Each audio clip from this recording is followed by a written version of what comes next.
आज हम पढ़ेंगे प्रमेय नंबर 10.2। तो आइए इसका कथन पढ़ते हैं। वृत्त के बाह्य बिंदु से खींची गई स्पर्श रेखाओं की लंबाइयाँ बराबर होती हैं। वृत्त के बाह्य बिंदु से, जो बाह्य बिंदु है उससे हम दो रेखाएं खींच सकते हैं। तो हमें बताना है कि इन दोनों रेखाओं की जो लंबाई है वो बराबर होती है। इसके लिए हमने डायग्राम बना लिया है। एक वृत्त बनाया है और एक बाह्य बिंदु P से दो स्पर्श रेखाएं P और PB हमने खींच ली है। दिया है में लिखा है हमने एक वृत्त है जिसका केंद्र O है। वृत्त के बाहर स्थित बिंदु P से दो स्पर्श रेखाएं PA तथा PB खींची गई हैं। सिद्ध करना है हमें PA बराबर PB। रचना, इसके लिए हमें रचना करना पड़ेगा।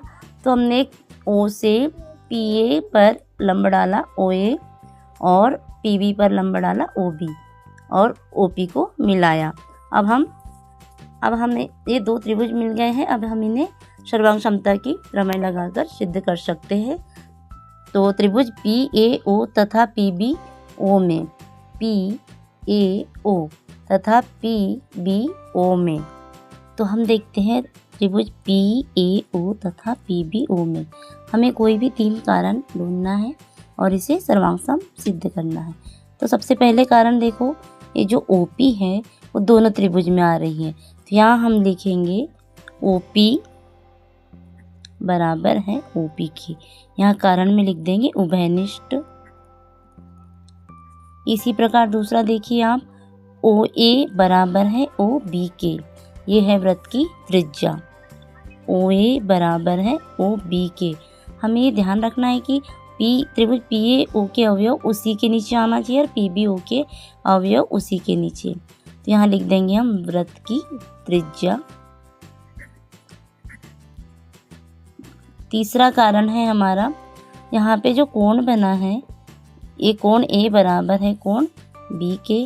कोण A बराबर है कोण B के।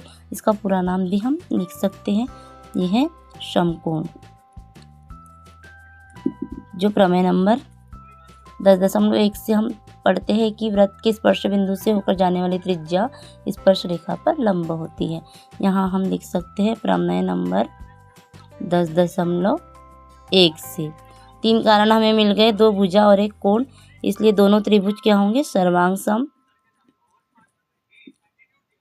त्रिभुज PBO के कौन सी प्रमेय लगी, S से, इसलिए जो PA बराबर है PB के, इसलिए PA बराबर PB। जब